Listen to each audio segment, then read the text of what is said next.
4, 11, 30, 67 அடுத்த நம்பர் என்ன வரும்னு கேட்டிருக்காங்க.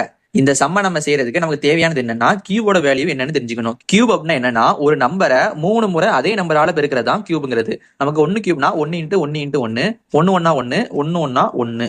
அதே மாதிரி 2 கியூப்னா 2 இன்ட்டு 2 இன்ட்டு 2, 2 ரெண்டா 4, 4 ரெண்டா 8. அதே மாதிரி 3 கியூப், 4 கியூப், 5 கியூப். இப்போ நமக்கு இந்த 1 கியூபுக்கு வந்து ஆன்சர் கூட நம்ம 3 ஆட் பண்ணோம்னா நமக்கு 4 கிடைக்கும். ஃபர்ஸ்ட் நம்பர் கிடைச்சிருச்சா? அதே மாதிரி இந்த 2 கியூபோட வந்த ஆன்சர் 8 இருக்கு பாத்தீங்களா? அது கூட நம்ம 3 ஆட் பண்ணலாம், என்ன கிடைக்கும்? 9, 10, 11, 11. நமக்கு அதுவும் கரெக்டா இருக்கு. அடுத்து பாருங்க 3 கியூப்னா 27 கிடைக்குது. இப்போ நம்ம 3 ஆட் பண்ணலாமா? 30. அப்ப நமக்கு 30ம் கரெக்டா வந்திருக்கு. அடுத்து பாருங்க 4 கியூப்னா 64. அது கூட 3 ஆட் பண்ணா என்ன கிடைக்கும்? 67 கிடைக்கும். 67 அதுவும் நமக்கு கரெக்டா இருக்கு. அப்ப நம்ம அடுத்து என்ன பண்ணணும்? நம்ம அடுத்து 5 கியூபோட 3 ஆட் பண்ணணும். 5 கியூப்னா நமக்கு 125 கிடைக்கும். இது நம்ம 3 ஆட் பண்ணலாமா? இப்ப இன்னொரு நமக்கு 128 கிடைக்குமா? 128. அப்ப நமக்கு இதான் தேவையான ஆன்சர். அதே மாதிரி இதுக்கு அடுத்த நம்பர் என்ன வரும்னு நீங்க கீழே கமெண்ட் பண்ணுங்க.